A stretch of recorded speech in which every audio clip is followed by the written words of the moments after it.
प्रिय साथियों, नमस्कार। मैं जसवंत सिंह कैलासिया।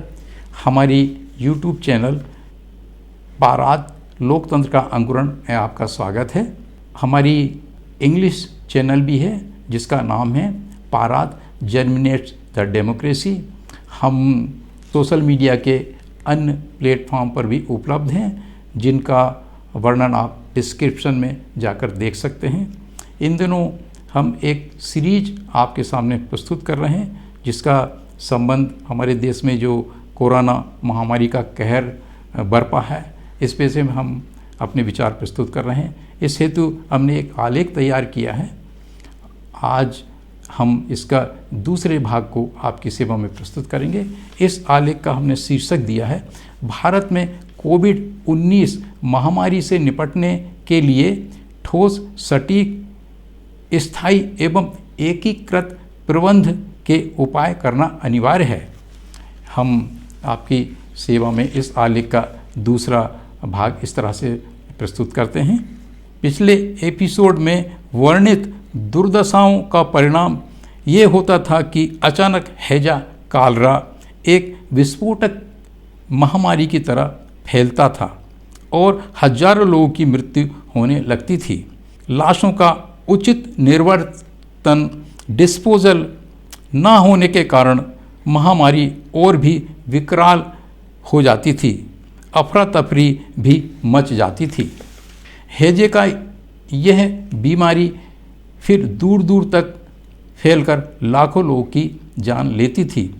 जब हैजे की इस महामारी के कारण तेजी से हजारों लोगों की मृत्यु होने लगती थी तो मठाधीशों, पंडे पुजारियों द्वारा यह अफवाह फैलाई जाती थी कि देवी के मंदिर के पाट दरवाजे खुल गए हैं और देवी भोग ले रही है क्योंकि वो 12 साल बाद भोग लेती है। ऐसी अफवाह फैलाकर मठाधीशों, पंडे पुजारियों द्वारा एक तरफ अपनी नैतिक जिम्मेवारी से बचा जाता था, दूसरे भविष्य में हैजा आदि महामारी ना हो इस दिशा में सोचते भी नहीं थे क्योंकि वे सब अपनी मान्यताओं और सिद्धांतों, डोगमास एंड स्टिग्मास पर अडिग रहते थे। इसे अंधविश्वासों की श्रेणी में भी रखा जा सकता है।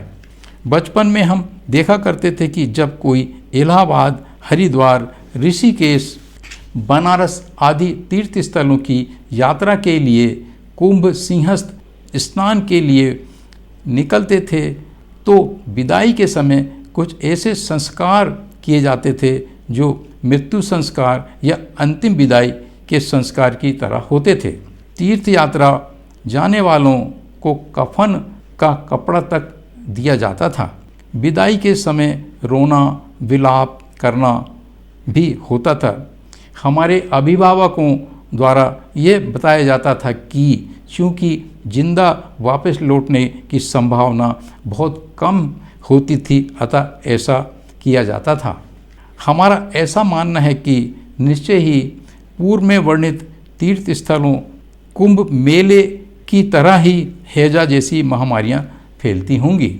हमारे बुजुर्गों द्वारा हैजा आदि महामारियों के फैलने का एक कारण और भी बताया जाता था, यह कि साधुओं के दो वर्गों, वैष्णव वर्ग एवं शैव वर्ग, साधुओं में परंपरागत वैमनस्यता और पवित्र स्नान के मुहूर्त पर पहले स्नान करने की जिद में भारी मारकाट, हिंसा तक हो जाया करती थी। आम जनता भी भगदड़ में बड़ी संख्या में हताहत हो जाती थी।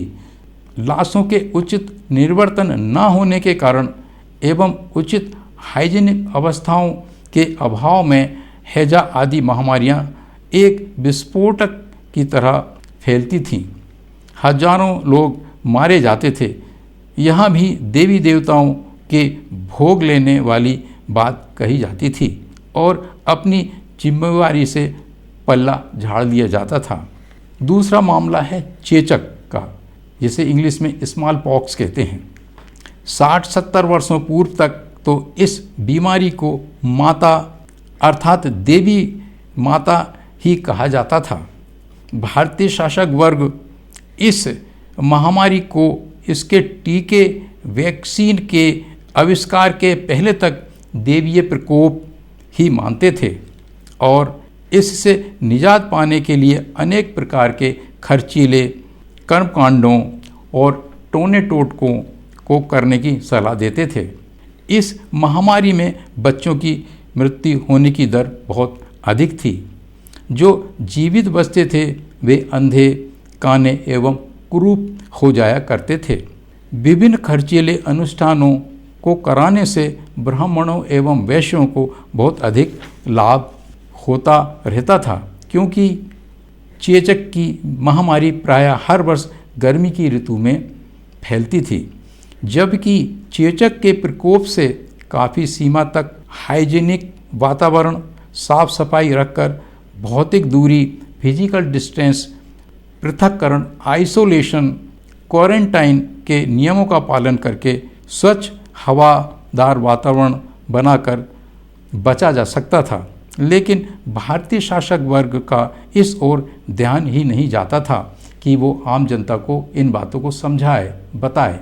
शुक्र है उन पश्चिमी देशों के विज्ञानवादियों, तर्कवादियों, हेतुवादियों को और उनकी जन कल्याणकारी सोच को, जिन्होंने मानव जीवन के हर क्षेत्र में, जिसमें चिकित्सा क्षेत्र भी शामिल है, क्रांतिकारी, युगांतकारी आविष्कार व अन्वेषण किए, जिनसे चेचक, प्लेग, हैजा, टीबी, कुष्ठ रोग, मलेरिया, पोलियो, डिप्थीरिया आदि अनेक खतरनाक बीमारियों, महामारियों के उन्मूलन, इलाज, नियंत्रण के लिए वैक्सीन, दवाइयाँ एवं चिकित्सा विधियाँ विकसित की।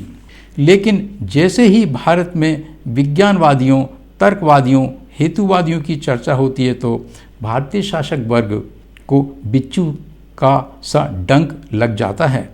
क्यों और किस लिए, इस विषय पर हम फिर कभी चर्चा करेंगे।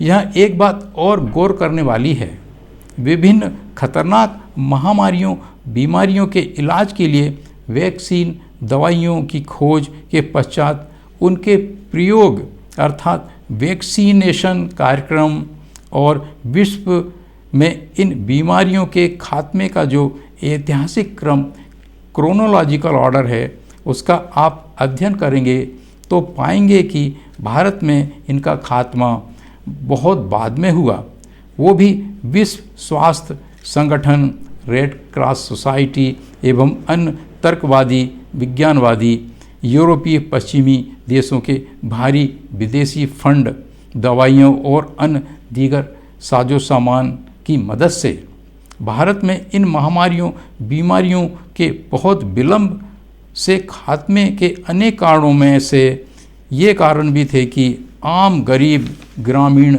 समाज को भारतीय शासक वर्ग ने दीनहीन, दरिद्र, अशिक्षित, अंधविश्वासी, धर्मांध, धर्मभीरु, भाग्यवादी बनाकर रखा गया है। इससे वे टीकाकरण अभियान, दवाई सेवन अभियान, इलाज के कोर्स को पूरा करने में उतनी तत्परता से, लगन से, रुचि से सहयोग नहीं करते हैं जिस स्तर की अनिवार्य आवश्यकता होती है। इतने एहसानों के उपरांत भी भारतीय शासक वर्ग विज्ञानवादियों, तर्कवादियों, हेतुवादियों के पीछे हाथ धोकर पड़ा रहता है। प्रिय साथियों, इस प्रकार हमारा कोविड महामारी के विषय में जो हमारा आलेख है उसका दूसरा भाग यहीं समाप्त होता है। अगर आपको लगता है कि हम समस्याओं के मूल कारणों में जाकर अपनी बात कहते हैं और एक आमूल चूल परिवर्तन की बात कहते हैं तो कृपया हमारी इस चैनल को सब्सक्राइब करने और लाइक करने और शेयर करने का कष्ट करें। हमारे साथ बने रहने और इस वीडियो को पूरा देखने के लिए बहुत बहुत धन्यवाद। इस आलेख के अगले वीडियो का कृपया इंतज़ार करें। नमस्कार।